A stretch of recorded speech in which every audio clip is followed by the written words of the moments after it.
And welcome everyone to the Shitlord Preachers podcast. This is episode 36.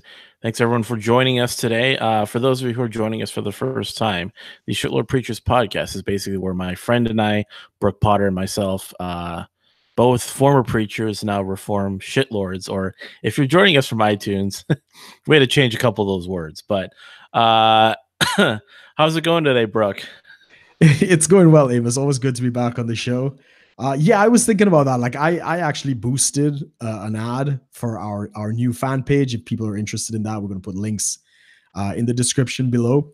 And I was really concerned that when it went for review with our logo, which is my beautiful face and your beautiful face, but in the midst of the logo, it says Shitlord Preachers, and I was like, oh man, this is never going to pass the Facebook algorithm, and it did. So yeah, I could see some challenges for us going forward with the name, but we're gonna make it work as best we can. For those of us who are wondering, we are trying to get back onto iTunes independently in the podcasting realm, and interesting enough, the saying the title of your show being Shitlord Preachers, with the word shitlord and in pretty much every aspect of the descriptions and the title, doesn't really get approved so easily. Not from the Puritans in Silicon Valley, which are very progressive. But then it's funny. But once you're approved, they don't care what you post then. Even though I marked us for explicit and everything, they still said, oh well, the title and the artwork both saying the word shitlord in it, it's not. So we had to change it to say SLP podcast. But after we are being approved, we'll be moving forward with basically calling it as it is, because there are much more vulgar things you can find in the podcasting realm. Basically, people put in a passable name, and then they start to upload the real names. So did they actually respond to you and say that, hey, shitlord, we can't do shitlord? They basically, so what we did, we're on Podbean. So if you guys are joining us, you can start listening by listening to us on Podbean to get caught up. But we will eventually be on iTunes. At least that's the hope. I mean, the Podbean creates an RSS feed, and then the RSS feed said Shitlord Preachers in it. So I had to change it to the SLP podcast. So that they will take it. And then, of course, the podcast artwork says the SLP podcast as well. So, yeah, moving forward, that's going to be changing. Yeah, as we get approved, we can change it right back, because when we were with our good friends over at Think Liberty, it was saying Shitlord Preachers in the title of the episodes, and they never got any flack. So it's a loophole that we're basically exploring. I mean, the podcast will say the SLP podcast, but as you click into it, you'll see it's a Shitlord Preachers. So awesome. But yeah, that sounds very excited. I'm glad that we got to keep the show going. And but for those of you who are definitely interested in the show and would like to support us, now for the time being, we have Patreon and Subscribestar, but we're not quite sure if those are going to continue. We're still looking at other options. Like I think Brook was mentioning Dave Rubin from the Rubin Report and Jordan Peterson, who wrote 12 Rules to Life. They're looking into some alternative way that people can collect, pledges or donations from patrons they have. People who listen to the show who want to support them. So we do have a Subscribestar and a Patreon and links below, but that is most definitely going to change soon if nothing changes with those platforms. For those of you who are also, not aware, Patreon banned a whole bunch of people, especially some big name YouTubers, content creators, and then Subscribestar, who was jumping in at the chance of taking over as an alternative, got dumped by PayPal, because PayPal, I guess, didn't want to get involved with them somehow. It's like it's money. Like, it's not, PayPal shouldn't feel like they're connected to them just because there's a couple people in there they might not agree with. It's kind of bullshit, really. Correct. As I mean, the progressive left are definitely, they're out in full force. I mean, I'm excited to see what Jordan Peterson and his crew put together. Gab AI is also going to start doing some kind of support for content creators and stuff like that. I mean, even YouTube, I just got a survey from YouTube, which I shit all over them for. They want to start doing some kind of support for creators and stuff like that. So, well, they already have something though, don't they? They have like a monthly. there's a membership. Yeah, you could join a channel sort of thing. Yeah, there's a join button. I know some of the people we watch, like Richard Cooper, has one. A couple of other big like YouTube pages are starting to incorporate what's like a little join button they put on the bottom of their video. Some of them do like $1 a month, $5 a month or something, and that allows them some extra access. Yeah, that's kind of becoming the thing now with any sort of organization or content producers that are trying to get patrons, some people to basically fund them for their work, is creating tiers. Like, hey, you give us this much, we give you this. That's kind of becoming the thing, which we'll kind of get into why I'm bringing that up, because we'll be talking a little bit about the Libertarian Party and how they don't do that. That's a real problem. Oh, yeah. But let's see, we were going to get into what, George Clooney first, or you want to talk about Europe first? Yeah, definitely the coming destruction of Europe is probably, well, not Europe, but the European Union is definitely a hot topic. I get a lot of questions about why I left Trinidad, and for anybody interested, I did a video basically explaining, look, I looked at what was going on with the oil markets and with Saudi Arabia and all these places, and I basically saw that, Saudi Aramco was going to list shares on the stock exchange. I mean, we knew it was never going to happen, but it was a very clear signal that they didn't see a future in oil, and they were trying to cash out kind of now. So looking at like events in the world and stuff like that, it doesn't take a lot to kind of put the pieces together and get a sense of what's going on.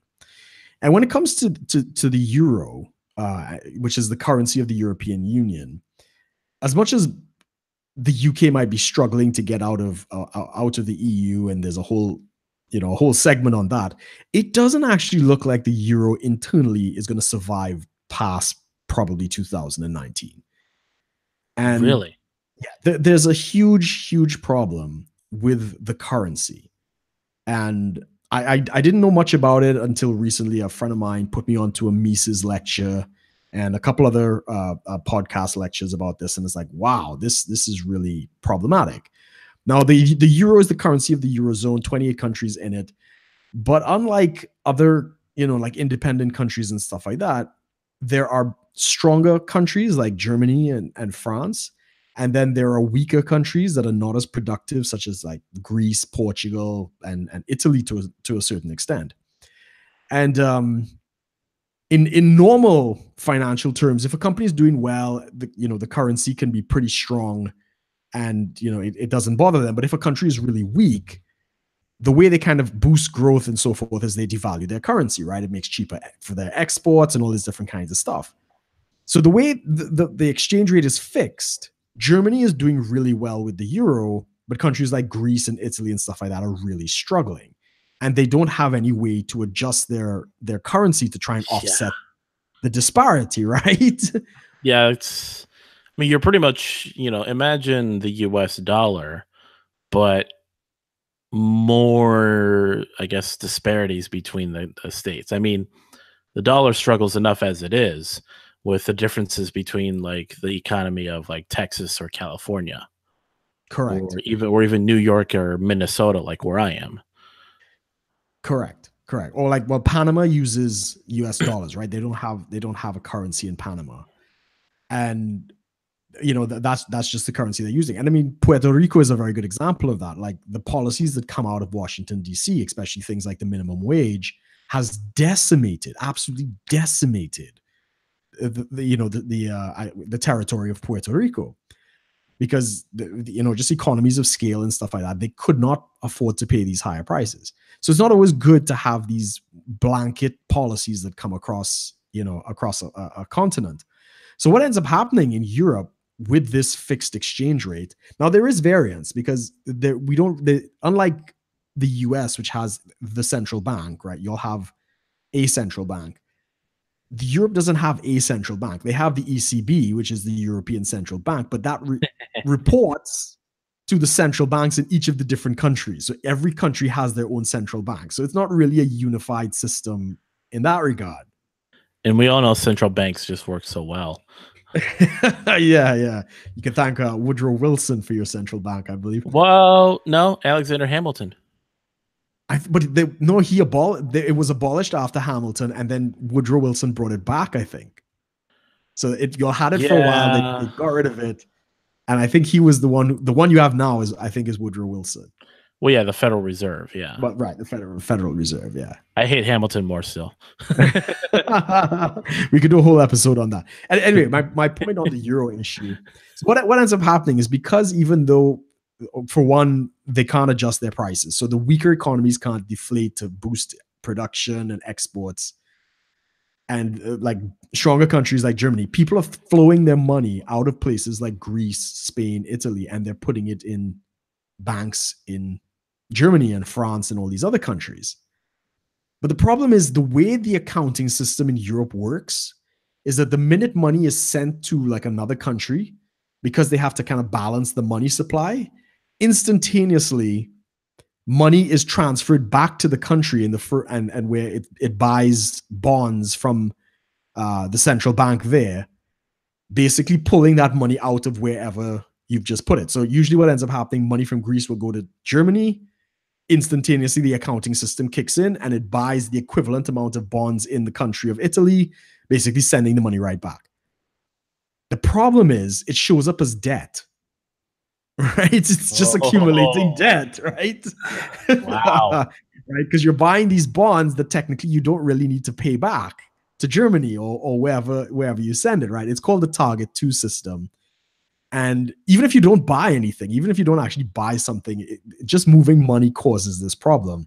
And there's nothing backing it up. It's not even tied to a central bank. It's just kind of like an esoteric thing, like you owe this money to Europe, and nobody knows what it is, how big it is, or who's going to pay for it, right? Honor system. yeah. Like literally, this is like the world's biggest honor system. So, why we suspect the euro is not going to survive. And full disclosure, yes, I do have some positions that are short the euro. Italy right now is in a budget crisis with Europe, right? With the Commission, which is the European Commission. And we suspect, because the Italians have a history of doing this, they're going to pass legislation basically saying, well, they're allowed to pay off foreign debt in any kind of currency that they want. They're going to reissue a Turkish, Italian lira, right? And which would probably be worth nothing, because there's nothing behind it as yet. And they will pay off the debt with that, which is basically writing off something like 430 billion euros, right? And that's going to cause, that is more money at risk than the financial crisis of 2008 in the US. It is just monstrous. I think it's almost €1 trillion are tied up in this Target 2 system. And nobody knows how big this thing is going to get and how long this joke is going to go on for. And see, that's just the economic side, though. We're not even talking about the migrant crisis. Yeah, which is a whole nother problem on its own. On the ground, right? I mean, there are protests going on all over Europe right now. France is the big one. It's happening in Spain as well. I think for some reason they're doing it in Serbia as well. And it's all about this UN migration pact. I don't know if you know much about this. A bunch of virtue signaling useless politicians and pontificators in the UN decided to make migration a human right. So everybody now has the right to migrate, basically. Have you heard this?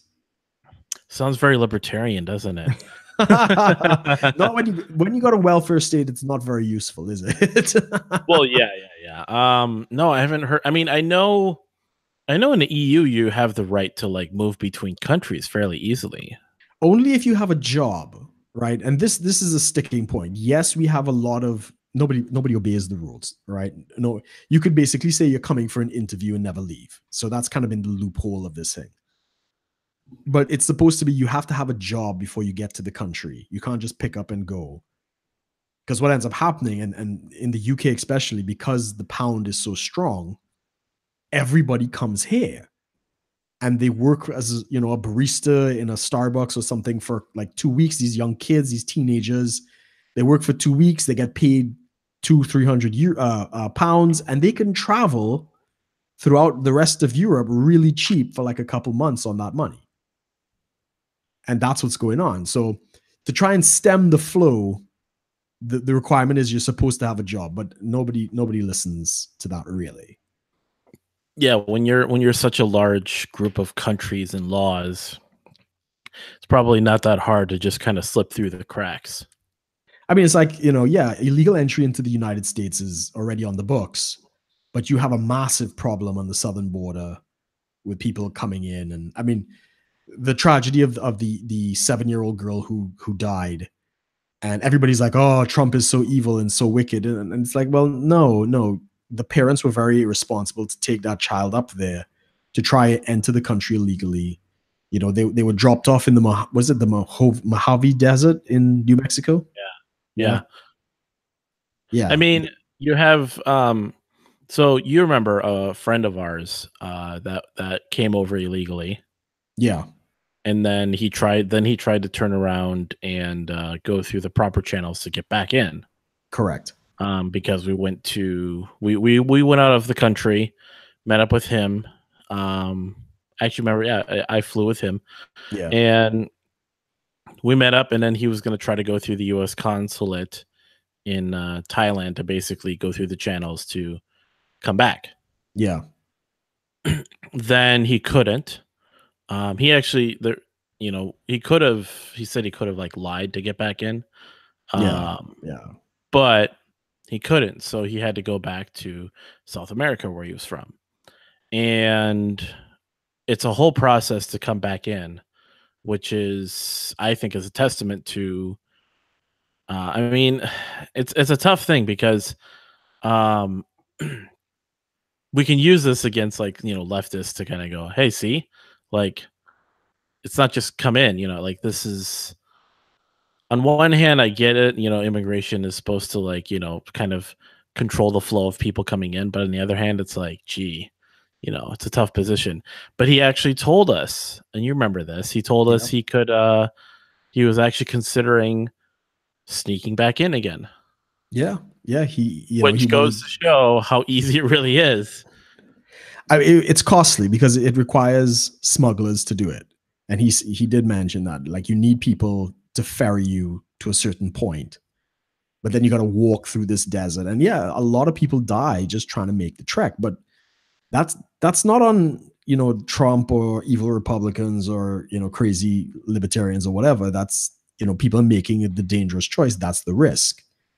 And to take your children into that, I understand you want a better life, but if that's the way you're going to do, you're going to spend all this money for the smugglers. Can you not consider another option? And it is tough. Like, I tried to get to the US legally many times, and I had my visa to my tourist visa and stuff like that. And I kept trying to get my friends to hook me up with these nice American girls, but like, they're not helping. Even I have a sister who is a US citizen, and technically I could apply for citizenship through her. Although I'm not, because we don't really get along, but it is a very tricky thing. So when the Democrats come out and basically say, well, we're going to favor these illegal immigrants over the American citizens here and over the people who are trying to get into the country legally. Yeah. That's what pisses off a lot of people. Yeah, because even the best like compromises that the Republicans have offered is like, we'll put them through the process, but we put them at the back of the line. Yeah.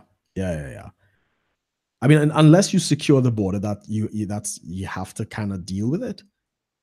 I actually saw now some people might get triggered by hearing me say this. I watched the Prager University video. Libertarians just get triggered over that, but every now and then there's some good topics on there. So they had one guy talking about what he thinks is the best option for America. It's a bipartisan solution. Build a wall and legalize all presently here, basically all illegal immigrants that are presently here. Yeah. Put them through the whole process, but give them the pathway. So it's to build the wall for the Republicans, give them all citizenship for the Democrats, which is kind of what Trump, I think, was trying to do last year with the government shutdown, which we're probably gonna get another one this year. How exciting. I mean, libertarians must be creaming in their pants over the idea of a government shutdown. Oh, there's a meme out there I could show you. One of our one of the people in some of the circles we're in, basically it was a screenshot of the tweet saying with Nancy Pelosi saying she will keep the government closed forever before she ever allows a border wall to be built. Right. And then someone commented below, I never would have thought Nancy Pelosi could give me a boner. Yeah. I could see the libertarians really getting into that.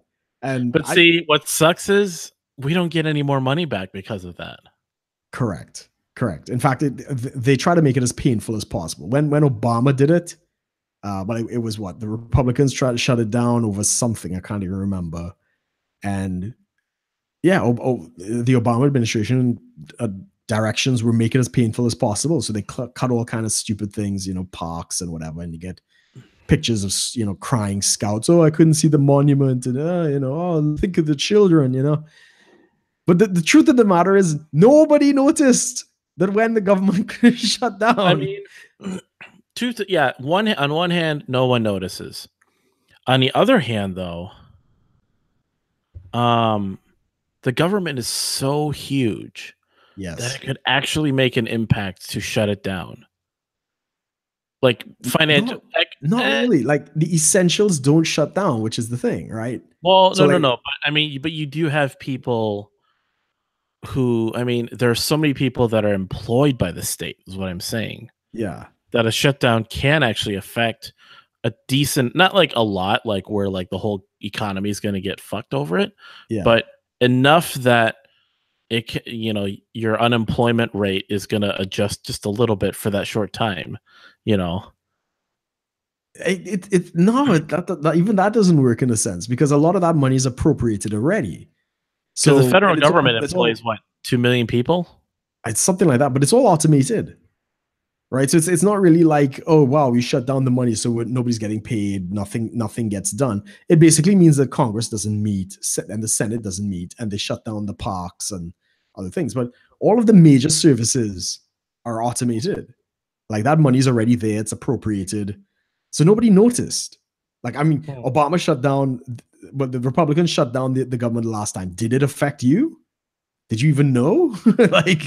Well, yeah, it won't affect anyone in the private sector and most of the public sector, like as a whole. Yeah. I'm saying just, it's interesting to see how many people are actually employed by the federal government. Oh, it's huge. It's huge. And some of them, even though they missed their paycheck for a certain day or whatever, they always come back and be like, oh, this is the price of the damage that's been done, and they quote a couple $1 billion and they say they got to pay it out to people. All of it's bullshit. But yeah, they all get compensated. When the government shuts down, they make more money because they get to claim damages. Ooh. I did not know that. Okay. No, you make a good point there. If you're military, you are guaranteed pay. There's like, so my sister, she works in research and stuff like that, but she's technically employed by the US military. So she holds the rank of major, even though she's never served. But like in her pay scale, she's like the rank of major. Right.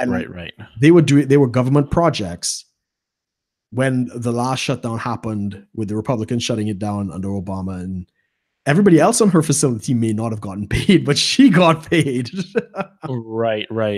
Well, it's good we talked about the libertarians. So yesterday I was part of I was in the recording again with Think Liberty podcast. We talked a little bit about the Libertarian Party. We talked to the guy about that. So definitely go check that out. But it kind of brought me back into a lot of, like, we've talked about, you remember we had an episode, we talked about the libertarian to alt-right pipeline and how it's just like any other belief slash, ideology, you're going to have holes in it. There are holes in arguments and ideas that libertarianism doesn't address, that Democrats don't address, Republicans don't address. Each of them don't really take those things into consideration. I mean, you hear just the stereotypes. Democrats hate rich people, and Republicans hate poor people, and libertarians just hate government. All somewhat valid depending upon how you look at it. And I've talked about it in the past about how the Libertarian Party, especially in the US, or just libertarians in general, not so much the party, because I don't really care that much about the party, but I've started to see maybe there's a need for some involvement. So I've definitely thought about that, getting involved with the party on a more local level, not on any national level, because I hear the national and the state level of the Libertarian Party is just completely fucked. Just a bunch of people that, I mean, it is party politics, a bunch of people that just want to get some sort of power. Even though Republicans don't really get elected nowadays. I mean, libertarians, sorry. I mean, is there anybody holding office as a libertarian? I mean, you have some like local level stuff. Okay. I think so. This last midterm election, it was like 700 plus people in the US on all levels. So all the way from local up to national level offices. It was like out of 700 some, it was like less than 50. Right. But that's including local level. So like a county commissioner or a city council seat is included, all the way up to, of course, senator, governor, positions like that. So, I mean, I think the best one on the national level was Gary Johnson got 15% of the New Mexico vote. Right. Which was kind of interesting, but anyways, it's something. It's, there's so we talked about, like, in this podcast, we talked a little bit about like ballot access, and like libertarians are doing a good job of trying to secure ballot access in states, which is something. What is ballot access? Being on the ballot, the ability to be on the ballot. Right. So they've been trying to really, like, basically they're trying to, break down the walls of getting into debates, getting on the ballot, and just getting their name out there, being recognized by the media as well as the election, by the election officials. Right. Not so much like being promoted, obviously Republican, Democrat, that's promoted all the time, but actually like getting on the ballots, like people can see, like, hey, I mean, we talked about things like how, what is it? There's 500,000 registered libertarian voters, but there's studies that have been shown to say that there's actually 30 million self-identifying libertarians in the U.S. and 30 million on top of that of individuals that hold, a lot of the basic libertarian values. Right. There was even a poll that showed 61% of Americans agree that there should be, at least in the poll they gathered, 61% of Americans would agree that there should be a mainstream sort of exposed, sort of seen third party. There should be a viable third party option that should be made available to the public, like known, seen, like, basically advocating America should be in have a three-party system, as they say. Which, I mean, a lot of that would have to come down to your voting system. Oh yeah, we've talked about that too. Yeah, the voting system has a big part in that, but of course, this guy touched on things like how the media and all that. I mean, I know with the 2016 election, they really, they did like what was it, like a libertarian town hall on CNN and all that. Right. But that didn't really do much because, I mean, as much as you're bringing in that third party, you're still like, they're still kind of seen as the novelty rather than like a front runner in a race. Yeah. Like when you're trying to get someone like Trump or Hillary, well, when they're trying to get any of them on any of these programs, it's always like some special interview, some sort of satellite call halfway across the country because they're busy on the road. But then the moment we get Gary Johnson and Bill Weld, oh, they're there on the scene, like, with a small group of people. It's not like, oh, we had to go get them. Like they came to us. It's like, you're not really. No, it's tricky. It's tricky. The presentation doesn't show that they're like having a huge, thing. I mean, it's America, for want of, for better or for worse, is still very conservative in terms of their values and stuff like that, which is fine. It's actually, it's something I greatly appreciate. So the heartland and stuff like that, it's God, country, and guns. It still has those important American values.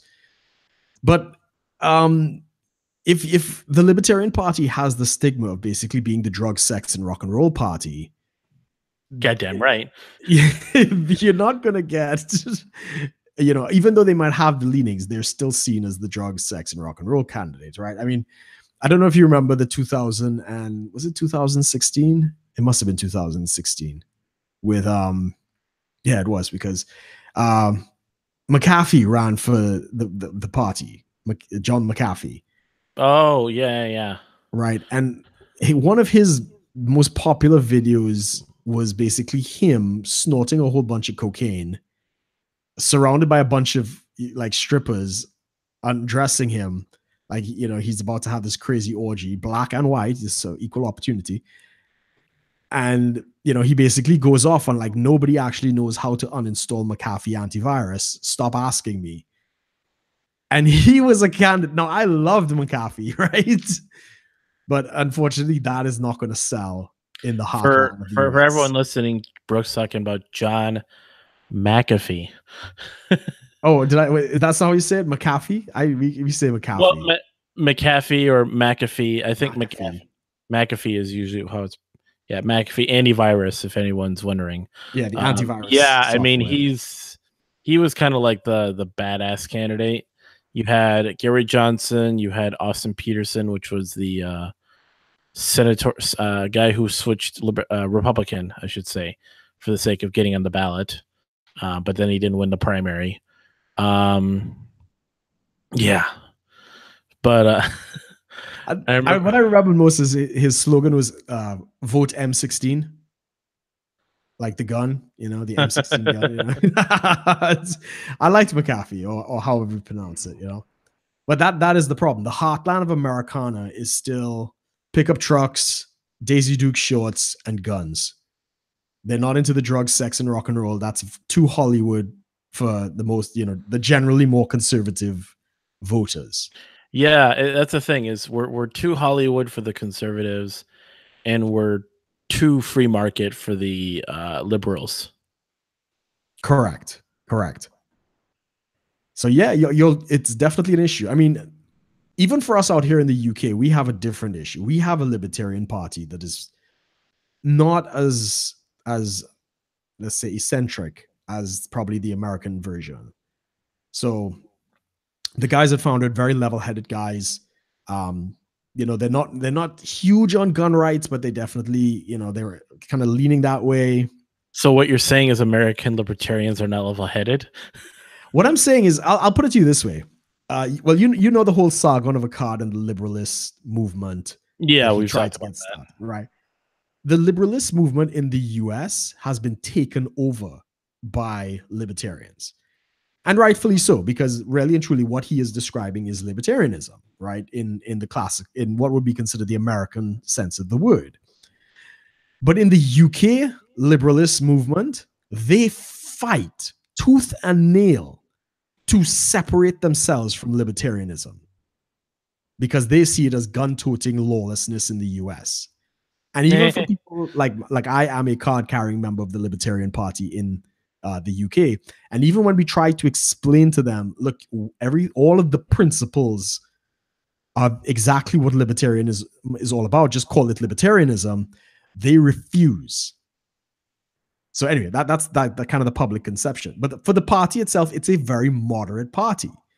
Now, yes, more free market, free market in the NHS, which is the National Health Service, get rid of a lot of uh, welfare and a lot of these other types of systems and stuff like that. I mean, they're not full on hitting the Rothbard button, but they have a lot of practical suggestions and they're very level headed and stuff like that. But at the same time, they really don't have a major say. We've had a couple council members get elected. We've had a couple people run for parliament, not with huge success, like picking up 50 to 100 votes, and more power to them and stuff like that. But they're acting and speaking out like they are the only hope for the country, and they're miles from the finish line. Like, they shit on another party out here called UKIP, which is the United Kingdom Independence Party. So this was Nigel Farage's party, which he left. Yep. UKIP actually got people into parliament, and UKIP actually has members in the EU fighting on Britain's behalf. And they've actually established, in councils and stuff like that. So in theory, they've accomplished more than the Libertarian Party. There's still strength, still core values and stuff like that. But again, this kind of xenophobic, like, we cannot work with anybody else. We have to be ideologically pure, and we have to show these principles. It doesn't get you anywhere. There's similar things with the American Libertarian Party. I more personally, I tackle on the issues surrounding their PR. So we had talked about the marketing in yesterday's recording, but in terms of the PR stances, just the fact that libertarians are, again, like you were kind of saying, like they're just too, like the liberalists, they're trying to be too pure. There's a lot of no true Scotsman thrown around. There's a lot of infighting of, who's more statist than the other person. They don't quite acknowledge the fact that you're going to have libertarian sort of constitutionalist types versus anarcho-capitalists. That whole spectrum just kind of just becomes infighting in itself. There's no understanding that, like, we need to take small steps. Really, I mean, some want to push the Rothbard button, and some just want to see less taxes. Yeah. And no one is really, so we have all this infighting.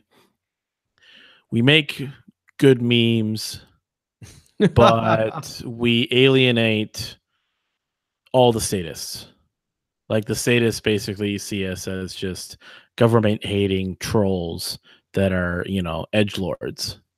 Right. And, we talked about how, like, so, John McCain dies and a bunch of libertarians immediately jump the opportunity to shit on John McCain.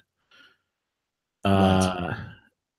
And I just kind of thought, like, see, how is that ever going to win us any support? Just how? Correct. Like, yeah. I get it. You can criticize people like McCain. You can criticize, these quote unquote, the warlord type politicians all day long. They even, were shitting on, funny memes, don't get me wrong, about George H.W. Bush. Sure. There was you remember Breaking Bad? There was a meme where they had George H.W. Bush in his wheelchair, and they made it look like he was pushing a bell. Like Hector from Breaking Bad. Yeah. Yep. And then, of course, standing next to him is Barack Obama. Oh, no. Supposed to be Gus Frayne. And it was so funny. But, funny memes like that. But it just the complete sort of just lack of empathy at times. Which, funny enough, Jonathan Haidt kind of touched on how in studies showing that libertarians lacked empathy as a trait. But not wrong. Yeah. And so that just makes us look, it's like just crazy. Just sociopaths. Yeah, yeah. Say what you want about the American system. There's a lot to be said for being a statesman and being, kind of in some cases presidential, and that involves being diplomatic about things. But I think a lot of libertarians, they want bluntness. They don't want to play the nuancing game. Which I get. Yeah. To a point. Agreed. You do your thing. Like any other day, you can shit on all the politicians you want, but the moment one of them that is sort of a beloved statesman, in American culture, just tone it back a bit. Like you it sounds bad, but it's like you kind of have to like play along just to like gain the support. Like, hey, obviously, kind of the whole no one's perfect. It's like you really need to say those things, and like to just think that anyone in the state, I mean, you're bordering on, I mean, there's libertarians that literally believe anyone that works for the state is evil by default. Right. Okay. That's a first. I talked with Sarcasm and Liberty on a stream a while back. We talked about how there's actual like sort of anti-state individuals that believe like all people who work for the public sector are by default evil and deserve to be killed. Wow. Kind of thing. Wow. Like you can shoot a mailman because he works for the state. And I immediately took that and I tried to change the tone and lighten it up a bit. I said, I will argue there's only one time you can ever shoot the mailman, and that's if he's fucking your wife. As long as he's broken into your house, so you stand your ground, right? yeah. But it was like, what? I mean, that's not like that's nowhere near like a mainstream libertarian opinion. Yeah. But it's just our anti-state attitudes have clouded our empathetic possibilities of just bringing people into the fold. You're not going to win anything. We're great with memes. We're great with the jokes. We get people to think about things. That's all great, Yeah. But the moment something comes along that most people are like, most people would just kind of keep quiet about, they just got to jump in there. Like you're starting to look like a bunch of, Christian fundamentalists at a certain military funeral, Yeah. Because you can sit there all day and talk about how the military is horrible, but the moment a soldier dies and you got to like show up and being anti-war at a military funeral, you're the dick. Yeah, no matter how you slice it, yeah, you become the asshole in that moment. And unfortunately, yeah, that if you want to say more asshole-like behavior is just people are going to be more identifying with how they feel about you rather than what your ideas. Like one good thing this guy mentioned in the article was libertarians should start working towards making more emotional rather than the moral, like more moral and emotional arguments rather than just spouting off facts all day. Correct. Because the feelings are obvious. I mean, and it's not to say, facts don't care about your feelings. It's not like that blunt sort of just screw with feelings. It's you need to take it into consideration with tact to just say, hey, instead of saying taxation is theft. By the way, Brooke, I said that at the dinner table on Saturday. Which dinner table? My family dinner table. You went to your family dinner table and you said taxation is theft to a bunch of accountants? Exactly.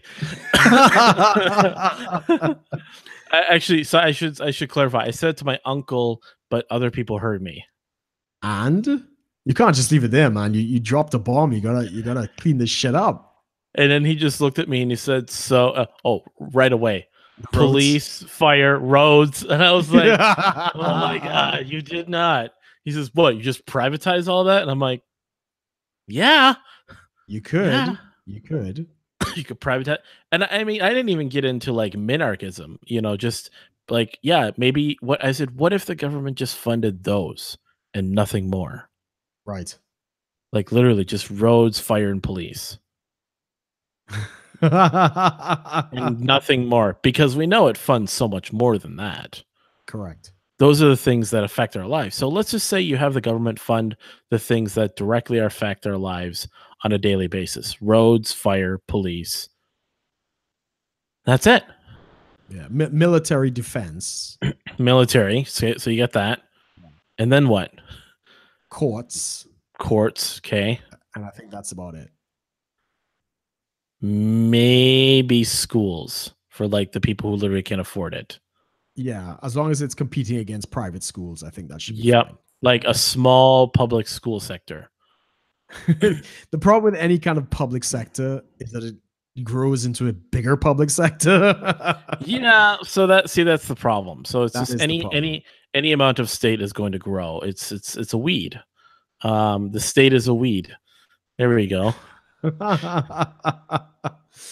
I just wanted to say on yes, that's a good tangent, but back to your Libertarian Party and like what pisses me off, for instance, and I see that even amongst the circles that we move in, where everybody's trying to be more libertarian than the others, right? So it's this kind of competitive bullshit that really doesn't matter. And it's exactly why they're not going to get much traction.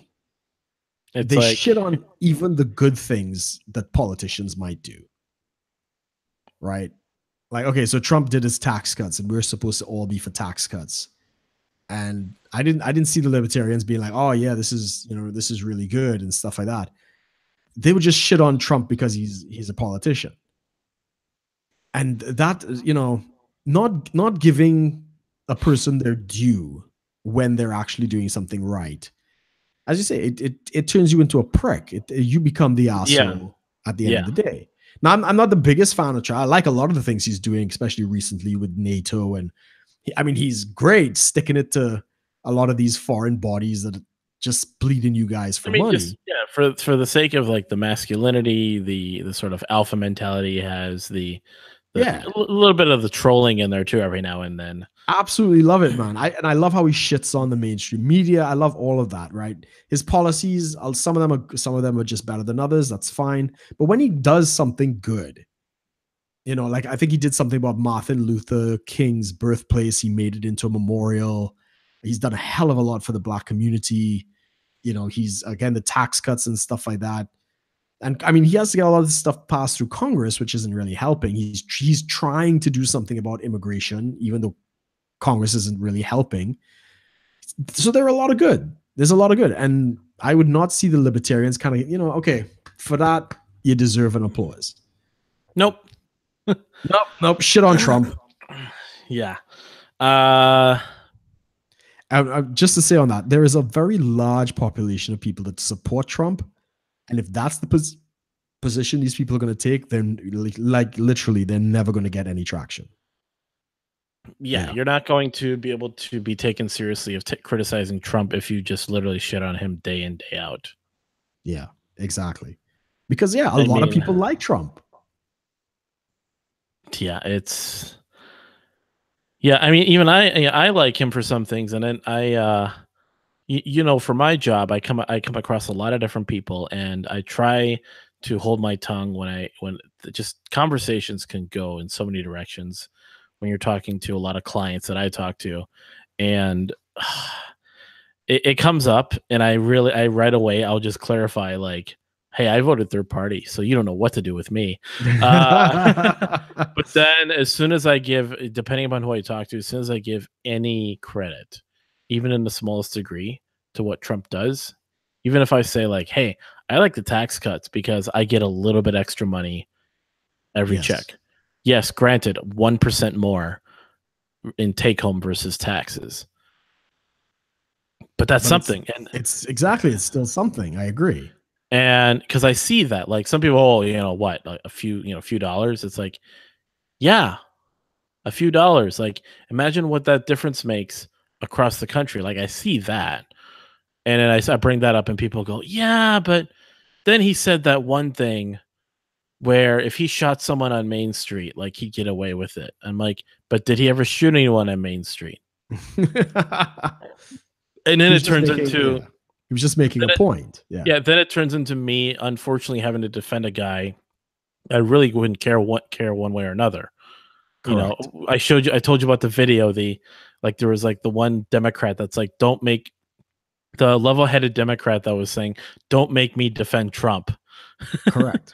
Because people would talk shit like, oh, he said this and he said that, and he's just like, but don't make me defend him. He really didn't say it that way. He meant this, he meant that. This is what's actually going on. Like, he can talk his big game all day long, but it's action that really matters. Correct. I mean, and for libertarians who are all for free speech, like we have like we have McAfee here smoking coke on a video. We've got snorting, smoking. Shows what I know. You've got. I mean, you're not libertarian. I mean, you have these. I mean, whole displays of. I mean, we had a guy that our presidential candidate was the founder of one of the largest weed producers in the country. Gary Johnson. There you go. And we're gonna sit here and shit on a guy that just makes a couple of like brash comments and is a little bit rowdy on TV. It's like, exactly. Come on, And even I lose respect for the libertarians when they don't acknowledge when even a Democrat, if a Democrat does something that's right, because not all Democrats are crazy. When a Democrat does something right, okay, as the expression goes, give Jack his jacket. When they've done something good, praise them. But if the party and the consensus is more about ideology, let's keep everything pure and all this other stuff, to the point where they're just going to shit on a politician because they can, yeah, they're not going to get much traction. And we have the same problem out here with the UK party. There's a character that's recently got involved with UKIP as an advisor, which is Tommy Robinson. And he's a divisive figure, although the mainstream tends to really like him. The working class in the UK really, really like Tommy Robinson. And I mean, I've heard his story, I've read his stuff. And so I think in many ways, the media has misconstrued him and stuff like that. The minute he gets involved, not even joining the party, just as a consultant about prisons and the child rape gangs, of which he was one of the first people to talk about these things, people are abandoning the party. And I mean, some of them have come onto the Libertarian Party, and we're glad to have them, which is fantastic. I mean, now we have MEPs in Europe, for the first time for the Libertarian Party. But again, they're doing this purity test, right? It's like, oh, he has a bad reputation, even if we don't know the test, so we can't associate with them. And it's you just get into these smaller boxes, and you become irrelevant, right? I mean, we meet for drinks every month, and that's all it's going to be. It's just going to be, the Libertarian Party is going to be a social event. Yeah. Yeah,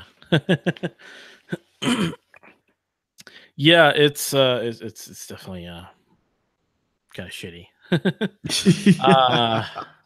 But something I wanted to we wanted to kind of touch on this, because this is going to tie into next week's episode. So you remember, so Brooke and I kind of looked this over. We found out so George Clooney is going through a divorce, and no, we're not going to become some tabloid podcast, just so everyone knows. It's more so to do with sort of the dynamics behind it, since it's a Hollywood sort of front page kind of event going on. It's interesting because we like talking about this in regards to sort of the dynamics behind it. What is George Clooney doing? What is his soon-to-be ex-wife doing?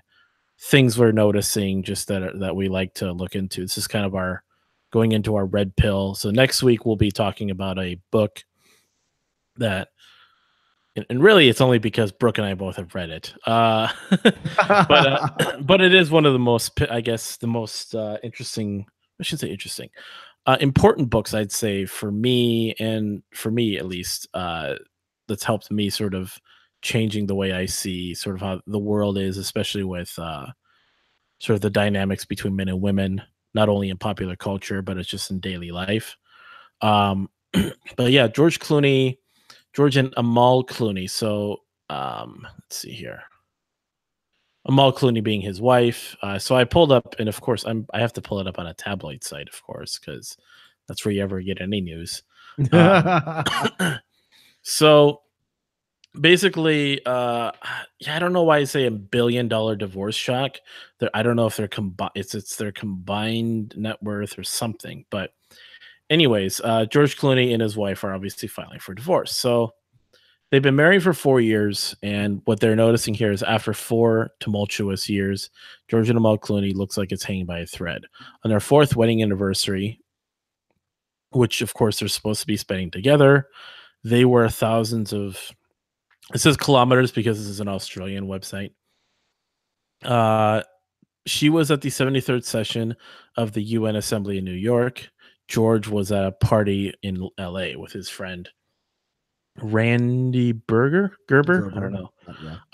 Yeah. So for those of you who don't know, his wife is a lawyer, right, Brooke? Yeah, she's a human rights lawyer. Which is why she's always in the UN with all these other people and stuff like that. So she's basically peak SJW. Pretty much. So you see, see picture of George Clooney, former sexiest man alive. So yeah, I mean, this article is obviously touching on like how weird it is that, you know, why wouldn't they be spending one of the most important days of the year of their marriage together? It also shows they have spent actually 75 days apart. She was a no-show at his annual Halloween bash for George Clooney, so they had a party. She wasn't there. In fact, the last time the couple was photographed together was back in August 12th. With those close to the pair stating they're living increasingly separate lives and are over as a couple. So differences were evident at the wedding of the Duke and Duchess of Sussex in May, with insiders noting you could cut the tension with a knife. George was drinking and having a blast as he socialized with Prince Harry's friends, unlike Amal, who was uptight and unfriendly. So one thing that I noticed, and I started to see this more and more, is sort of that dynamic you see in pictures, sort of the body language. So usually when you look at the body language in photos of like couples, you need to look at who is sort of dominating and sort of comfortable with the picture, who is the focal point. And actors, you know, George Clooney being a very, you know, well accomplished actor, can still show very subtle bits of body language that show who's controlling what. Right, Brooke? Correct. Yeah. So you can see she's completely facing frontward, and we'll put links to this for our listeners. Yeah, if they want to see. So she's well, you see it right here, right? Yeah, but people listening to the podcast are not going to see. Oh, yeah.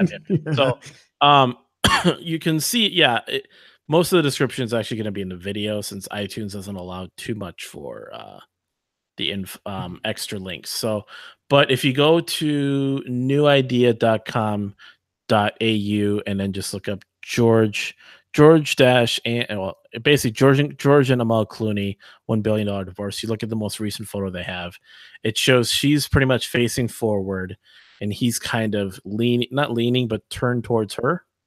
Yeah, he's kind of the go-between. So she's wearing a very bright yellow dress for anybody who wants to know the picture, and he's wearing a gray suit. And he's taken up a defensive posture between Amal and the camera, almost as a protective kind of position, which is defensive, right? If you're very confident in the shot, you're facing forward. You've got nothing to hide. Yeah, so he's turning that way. Plus, I mean, she's fully comfortable with kind of facing. So you can also see between them, though, that indicates that I at least see that it indicates she's more in control, sort of more in the dominance, whereas he's sort of kind of pointing towards her. Yeah. This apparently has been the trend. as I was telling you, apparently he introduced himself at some event as Mr. Amal Clooney. Like, you know how this would say, this is Mrs. Like if I was married, Mrs. Potter is my wife. No, he was actually introducing himself in the male version of that, which would be he's Mr. Amal Clooney, you know, like her husband. Because yeah, even at weddings you hear Mr. and Mrs. So and so. So Mr. and Mrs. George Clooney. Right. If when you get married, it'll be Mr. and Mrs. Brook Potter. Right. So That's been flipped. yeah, and so I mean, this is a pretty short thing. So he's 57 and she's 40, and it seems that she's just not happy with him. Um, they've had twins. Yes. Yeah, they've had twins. The human's right sets up a series of strict rules and even a curfew. She doesn't want George out late with his friends, coming home late and waking up the twins. So rules. Rules is Yeah. another thing. Now, we're not necessarily saying like having rules is necessarily a bad thing. Like you could have an agreement with someone, but when the wife is making demands that a man can't sort of do certain things, the ultimatum is basically a power play. Correct. Like if I was dating a girl, like we're dating for I don't know a week or 2 weeks, and and then second or third date, she starts saying, "Hey, I don't want." Let's say she sees me on my phone. Who are you texting? Oh, I'm texting whoever, friend. Now I personally do have friends that are women, but I see them as more sort of like acquaintances and friends and such. Like so, you remember our guest Twitter side. Now she goes, she's on Twitter's red. I'll message her every now and then, so I would consider her like sort of an online friend or something. You remember the person we call Mrs. Robinson? I'll message her sometimes, So there's women that I obviously have communicated with on some level. Now, if a girl that I'm dating comes along and says, just like second or third date, starts saying, "Well, I don't want you to text other women," I'd be like, "No, doesn't matter. Like, why? Why is that your problem? Like, what I do with my life is mine." You know, Correct. the moment you give in to those certain rules, I mean, it can start with that, and I'll just be like, "Oh, I guess I'm gonna stop texting other people that I'm friends with that just so happen to be women." Then it starts with that. Then it goes to when you eventually move in and decide to get married. It turns into, "Well, I don't want you out late." Then it's like, then it turns into, "You can't talk to other women, period." Like if you're at an event with like other couples, you're not allowed to talk to the other girlfriends, wives, fiancés whatsoever. I mean that's part of it. And the other way, because it's all manipulation, right? It's a power play, as you said. So, for instance, when I had my fiance, she was very jealous, and so, even though she would not overtly say "do not talk to women," what would end up happening is if ever I did talk to women, we would have this huge fight to the point where I didn't want to talk to any women because I just didn't want to fight anymore, right? So, I mean, yeah, it's different ways that women try to exert power in a man's life. And again, given the state of the photograph, it's pretty obvious that she was exerting a lot of power on him. The rumor is that she was constantly berating him for being less intelligent than she was, and kind of she got frustrated because he got days confused whether he was supposed to be picking up the kids or reading them a bedtime story and stuff like that. Yeah, just adapting to having new kids. And now I don't know the ins and outs of this. This is all rumor and speculation and stuff like that. But yeah, he's lived after his first marriage fell apart. So George Clooney was married before. It didn't work out. He'd sworn off marriage. He basically said, well, he's going to be a playboy and live the life. He meets her, gets married, and he's 57, so he's kind of fixed in his ways. You know, he's not some young guy that, you know, you could try and be malleable with.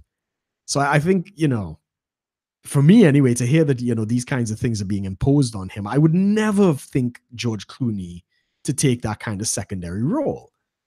But yeah, she's obviously put a lot of force on him to get these things as they are. Yeah. So yeah, that's just one of those things. Like, and to clarify for the listeners, we are not by any means saying like men just do whatever the hell they want and just talk to all the women in the world and all this stuff. No, it's more so about the power at play here. It's not about what is exactly being done. When you've completely given up, when you've started to make concessions in a relationship to the point that now she is in control of sort of the dynamic. Yeah, the frame. Yeah, the frame. Yeah, I'm saying the dynamic because people understand the word dynamic probably a little bit more, but the frame, the dynamic, basically the reality, if you want to say, like that world. Who's in control of the world in that relationship? Is it you or is it her? You're going against just how the dynamic is supposed to be. And Correct. it's naturally relationships are supposed to be a dominate, you know, the domination is supposed to go towards the man. Now, how that in a modern sense, we're, you know, again, I'm not like saying, you know, you know, a girl in an apron, naked, barefoot in the kitchen, Pregnant. pregnant with quadruplets. Um, but I am saying is the dynamic that we've talked about this before, the uh sort of the feminine, you know, feminism has led to a off, you know, tipping the balance of dynamics of the frame between men and women. Now, you know, you had checks and balances in society before, not all necessarily the best thing. You know, you had some laws and rules in place that were definitely oppressive to women in a sense. But nowadays we've sort of tipped things to in an unhealthy way where now relationships are failing. No one wants to commit to anything. No one wants to make any decision to get in a relationship, let alone get married, nor even have kids because the dynamic is all screwed up. You know, Correct. women want to be like men. They want to have more power. They want to they're starting to take control of relationships. You have stay-at-home dads. You have um and these things aren't necessarily completely like I guess indicative of just the exact problem. Each of those all play a small role in the greater problem. You got some pulled up there, Brooke? Yeah, I don't know if you can see that.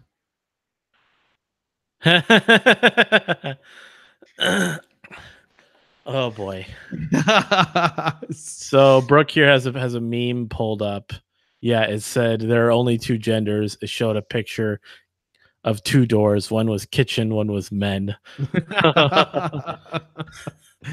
Yeah, so I mean, we're not advocating for that. I mean, we joke at it and stuff like that. But I it's yeah, go ahead. from a just a from a look at social dynamics as a whole. Complete because I've talked about this with some guys because they start to think the emotional art, the moral side, the emotional side comes into it when you start talking about this. And I have to clarify, we're only looking at it. Red Pill is looking at intergender dynamics from a position that is detached from morals or emotions. Just what are the dynamics at play? We're not saying necessarily we agree or we're pushing for those in any way. We're just looking at it from a detached view of what is going on. Yeah, When women like an become objectivist. yeah, and it's an objectivist view. When women start to behave like men and take the power away from men, society suffers. Correct. But to appeal to the moral, emotional side of it, we're not necessarily advocating for rampant patriarchy either, because rampant patriarchy goes a completely it can be just as bad. Where we haven't really seen that in you know, for a while, a few 100 years, but it can definitely has its own problems too. Um, it's Sure. just we actually have the laws and the state and social norms behind rampant feminine imperative, just feminism being the dominant narrative in society. Yeah, yeah, I completely agree. I just want to kind of take it back to the George Clooney situation. So, first of all, the headline is definitely false. There's no $1 billion. So George Clooney's worth $500 million. She's worth about 10 million. And do you want to guess if there's a prenup or not, Amos? Probably not. There's no prenup. You got that right. And whose idea do you think that was, Amos? Her idea. Probably her idea. You're right again. No, I get, here's actually what probably really happened. No one thought about it and no one brought it up. Well, I'm pretty sure he thought he was the sexiest man alive and she can't do any better. And, maybe that was true, but the ability to have kids and then walk away with the kids and half the prizes after 4 years of marriage, Yep. to go from $10 million to potentially $250 million, and the kids and probably some properties or whatever, and not have to put up with him. Those are very strong incentives, very perverse, strong incentives. And I mean, obviously they had some incompatibility because he's still playing the party boy life and all this other stuff. But and again, back to the objectivist view. You look at incentives, and we're not necessarily saying people are good or bad, but incentives make people make decisions. Correct. If a woman can divorce a man with no prenup and take half his stuff, that's an incentive. Like Correct.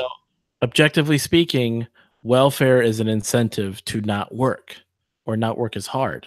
Correct. A lot of people, even even on the left, will agree with that to a point. But then when you talk about the incentives in marriage and allocating assets following a divorce, now you're a hurt man. Now you're a broken, damaged man that just thinks the whole world is out to get you, and you're just an MRA, men's rights activist. It's like, hold on, but this is all true though. Correct. How is this no different than how we look at things like welfare, things like subsidies? Even some people on the right and even libertarians, I'll bring this up and, you're just a hurting man. No, the incentive for divorce, especially in the US system, not only is it irked on by the potential money that she can make, and I mean, to be fair, there have been a couple cases where men have gotten some pretty substantial payments from women. Yeah, it happens. Right? It does happen. So I'm not denying that to any extent, but the majority of the time, it goes one way. It goes from the man to the woman. And because of that, yeah, that's a pretty perverse incentive. And then the lawyers look at that and they realize, well, they're going to get a fee, right? The longer this battle goes on. So it becomes divorce incorporated, and there's always more, issues to be resolved. So it's in the incentive of the lawyers to drag this out as long as possible, make it get as ugly as possible, get the two people to hate each other, even if it may have started off amicably, like, okay, we're parting ways. It becomes a total other shit show once it gets into the courts, and the lawyers now want a piece of the pie. So yeah, there are a lot of dark, sinister incentives working at divorce, and the price is being paid majority of the time by men, which is probably why a lot of men are not even bothering to get married. What? And it's given rise to things like MGTOW and that whole thing. Yeah, people like I've said before, I don't espouse MGTOW beliefs, but I can totally understand why they feel that way. Agreed. And a lot of men who are honest and self-aware will agree that I can understand, like, knowing what you know, I can understand why you would just not want to be involved with women. Yeah, even this weekend, I had a very surreal experience visiting my girlfriend's family, and it's her family's got a lot of issues, but uh, we went back to her parents' house afterwards to drop her mom off. So we went to visit her mom's side of the family. So we all went and we're dropping the mom off. The dad didn't go. Her father did not come to meet the family. And after having met the family, I kind of understand why. And he's a very smart man for doing it. But we had this interesting conversation about divorce. And her parents are Oh, still married. They're still married after a lot of years. I think they just had their anniversary. right. I think like 35 years. It's a long time. And I think somehow we got into the conversation, and her mom, being the very sweet lady that she was, she's like, we do not divorce in this family, right? And she kind of said it kind of half-heartedly, and the father spins around kind of laughingly, like, yeah, because um what is it? What he said? Something like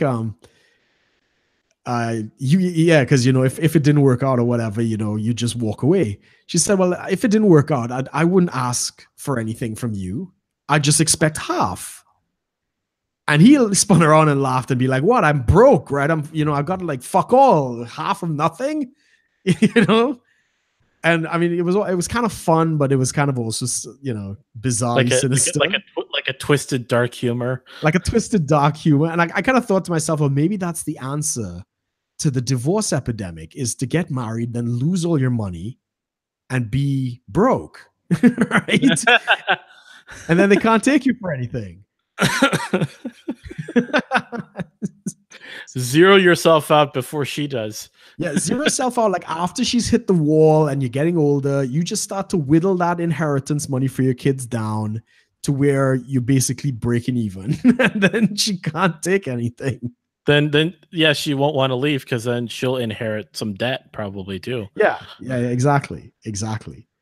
So I mean, I thought it was twisted. It was very funny, and she was being very jovial, and it was all in good fun. Don't get me wrong, but I did think that was very funny. Yeah.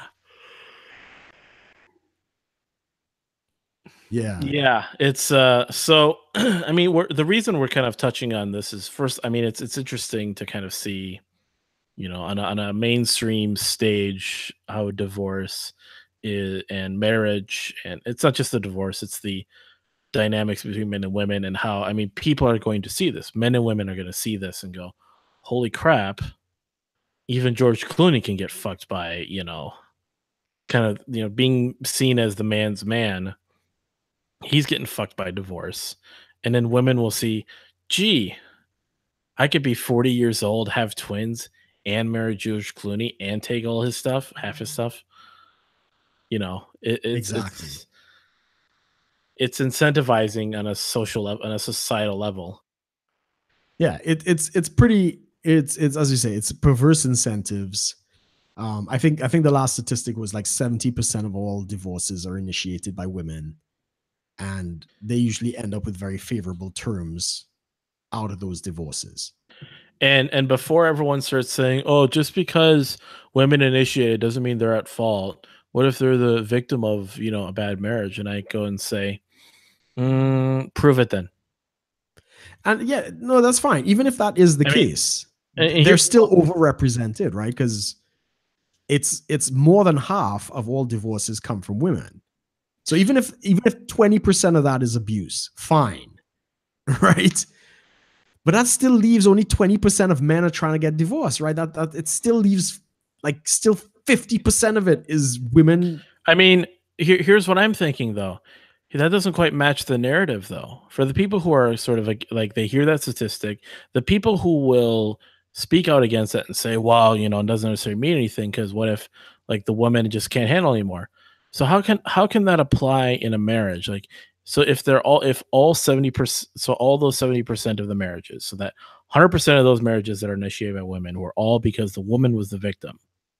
Let's just believe that for 1 second for the sake of the argument. Why don't women report all the rapes that happen? Correct. Why don't women report all the sexual harassment that happens in the world? But all of a sudden, with marriage, they report all of them. Is there some Correct. incentive in play, or is your narrative just not matching up properly here? Correct.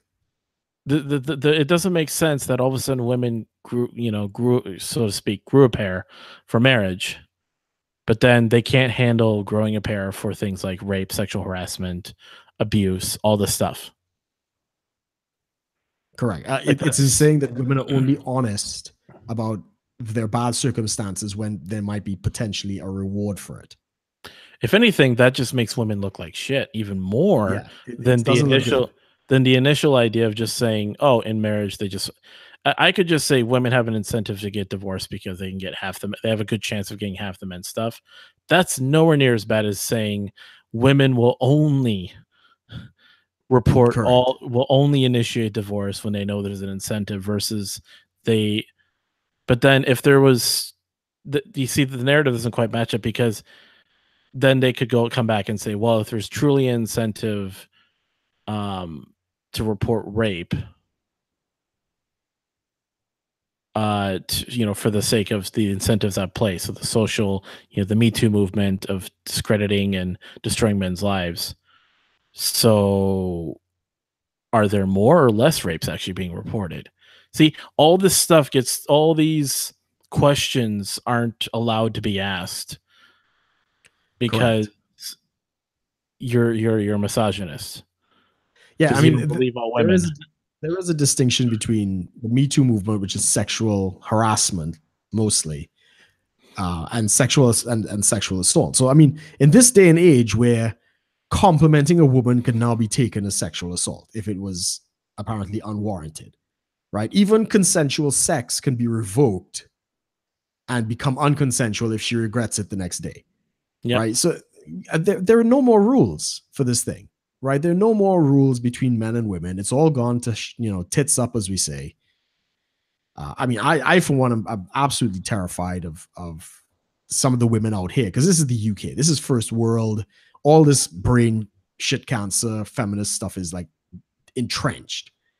So yeah, it's quite scary. And because of that, there's no longer trust between men and women, right? Women, like somebody was telling me they want to start doing flights with only women's sections so that they can, supposedly avoid sexual harassment on planes. I mean, what kind of message is that really sending for men to start with? But then at the same time, you're trying to tell me that women are so weak, frail, fragile, insecure, unable to cope, that they need to be away from the rest of the world in their own little, commune to stay safe. How patronizing is that to the feminist? Yeah, exactly. It's the soft bigotry of low expectations. You're basically saying that women can't handle real life. Yeah. So yeah, it's one thing after another. You start to break it down, ask the questions, and all the feminist heads explode because you're actually poking holes in their arguments. Yeah.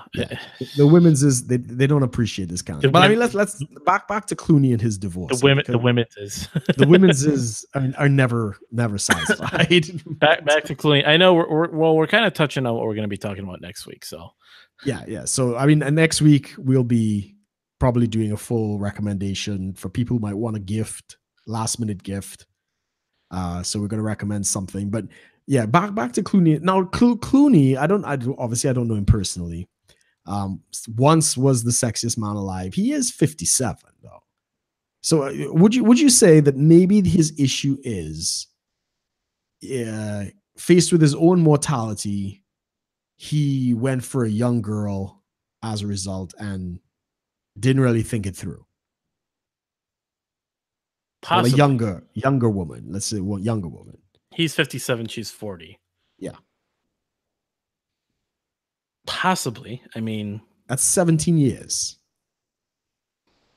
Obviously daddy issues, according to some people.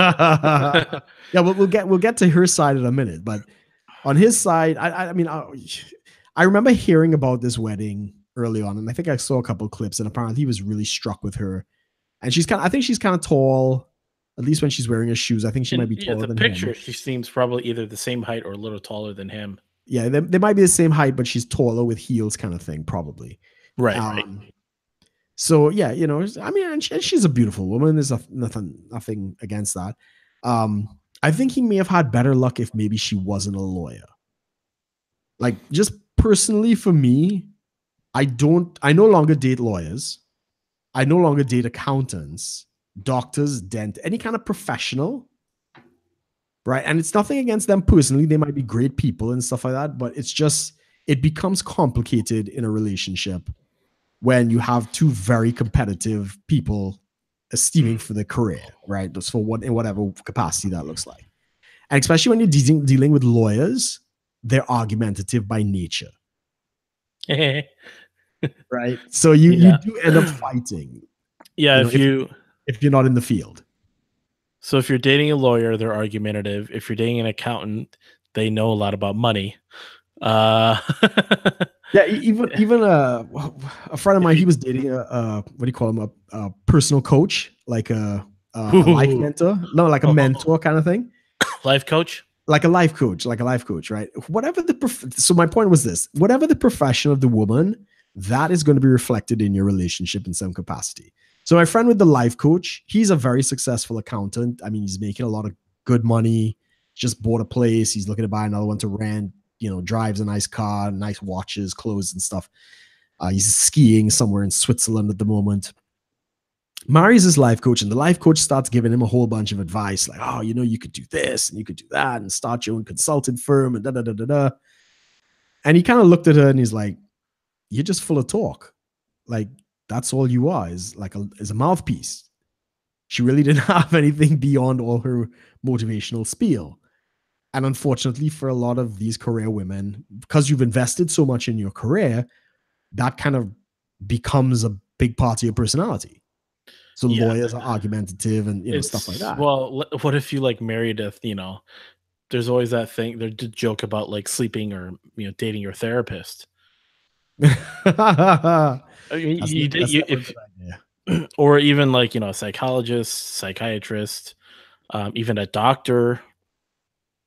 Because if she's a doctor, or even it's funny how many professions you can just say they all are going to have their problems. If you what if you married a nutritionist? Now she's going to start policing what you eat. Yeah. Well, I mean, if you're in the same field, so if you're a doctor and she's a doctor, that would make more sense. Or if you're a lawyer and she's a lawyer, or you're both in those kinds of things tend to work better.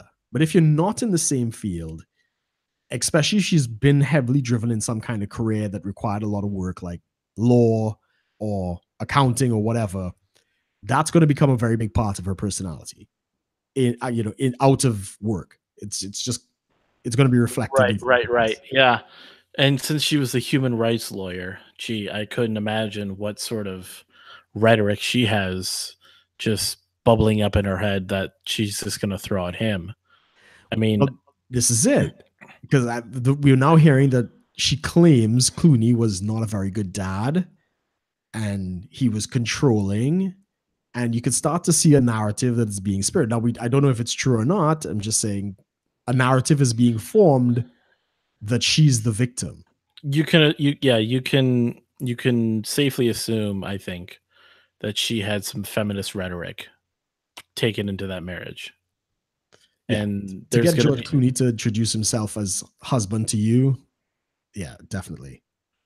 Yeah, it's I mean, yeah, it's you're starting to dismantle just masculine men who, because he's kind of what we would call, at least from what I would see, is probably had some characteristics of being sort of the natural alpha.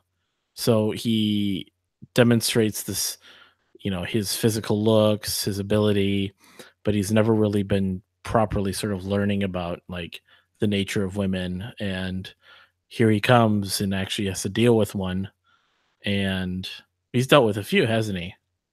Well, and he was married before, so this is I think it's his second marriage. Maybe the third. I don't. But know. I mean, he's now, these guys unfortunately don't really learn sort of the deeper, if you want to say, aspects to really how to work around it. They'll just, like you said, he's faced with his own mortality.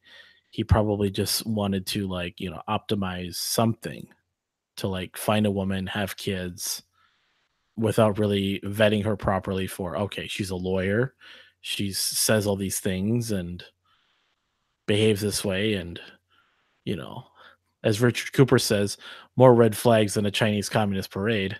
Uh, and yeah, I mean, I think that's true to an extent. Being a celebrity skews the dating world. Being famous and having money skew it. So because he's George Clooney, sexiest man alive, he probably never had to learn about those things because women just, getting laid was probably very easy for him. Getting women was probably very easy for him. So it's just like the pickup artist, right? So the Mystery and all these guys, they might be really good at, picking up chicks and getting one night stands and stuff, but they're not very good in a relationship, which, that's the story of Mystery. Meets his dream girl, finally gets together with her. He can't keep it together. And then he goes into the spiraling depression when she leaves him. I think a lot of that goes on in Hollywood. I think, they're all star-studded, and that skews them from actually developing personality, game, or any of these other aspects of the gender dynamics. A sense of masculinity, even just sort of was never necessary. Yeah. Yeah. You've obviously put in the work to make yourself who you are, but you've never had to like really dig into to sort of like masculinity. I think growing, like becoming an actor, I'm not claiming to know anything about becoming an actor, by the way. So if anyone thinks I'm just but something just wasn't quite there to really make him like, have dealings with people to like, I mean, everything's just, once you're successful, I think you could probably start to forget all the hard work and sort of the lessons you learned, because now you have so much money, you make a mistake, you got money to fix it. Yeah. There's a lot of that, especially when it comes with women. If you ever slept with someone and some accident happens, you just throw money at it and it's taken care of. I don't know if you've seen this new documentary on Netflix called American Meme. No, you should. It actually follows a couple of celebrities online, some known. So like they start with Paris Hilton. They go on to the former Vine star. I can't remember her name. So I mean, Vine is no more, but she became very big on Vine. And then they end up with a guy that goes by on Instagram as the Slut Whisperer. And he's known for going to really wild parties and giving champagne facials to women, right? Like literally, they shake up a bottle of champagne, they pop the cork, it sprays all over her face, and they take pictures of that. And it usually ends up with tits and ass kind of falling out all over the place, right? But he's basically known as the Slut Whisperer, right? And it's really fascinating. Slut Whisperer talks about this one time he was at a party having sex with some girl after the party. And she spins around and says, I've never had sex with somebody famous before. And in the back of his mind is like, woman, if you think I'm famous and this is like, you've just checked some kind of box for having sex with me, you really don't understand what real fame is, Right. Yeah. Yeah. Huh. I mean, for her, that little bit of fame, that little bit of Instagram fame, which like you didn't even know about the Slut Whisperer. Nope. Just that was enough to crack open some legs and, help this guy to get off. That's interesting. Yeah. Yeah. I mean, it's an interesting story because he's miserable. At the end of it, you could see like he really wants to stop the cycle and get off. But right. But yeah, I mean, we're touching on all this, but next week we're going to be talking about a book. Very interesting book that I think I recommend pretty much any man 16 and older should read. I mean, there's a little bit, some things to consider like maturity and such, but usually about 16 or maybe even 18 and older, called The Rational Male. And it's a book that I've read. It's a book that Brooke has read. A lot of men, more and more men are reading it every day. Basically, it's sort of like a crash course on a lot of aspects of sort of debunking myths about dating, talking about aspects of female nature. It's the first of a series of books. The other books go more in depth, but this book kind of really opens you up to like the initial framework that of looking at female nature, intergender dynamics, as it's called, or as we like to call the red pill. So yeah, definitely check that out next week, guys. We would like to. Anything else you want to add, Brooke? No, I think we did really well. I'd just like to thank all the listeners for taking the time. If you've made it this far, you're awesome, and we really appreciate your support. And yeah, I'm looking forward to next week because that book it really changed the game for me. So we should have some good stories. Yeah, thanks everyone for joining us today on the podcast as well as on the live stream. If you've watched it, I know we had like 1 or 2 people pop in here and there. We're getting a little more of that, which is good. We're getting some more listeners during it, but we'll hopefully be moving the live stream itself to Sundays in the next few weeks here instead of doing it Mondays when most people are at work. But yeah, thanks everyone for joining us. This once again is Shitlord Preachers, our 36th episode. We will of course be back again next Monday, 11 o'clock in the morning Central Time. Thanks for watching, guys.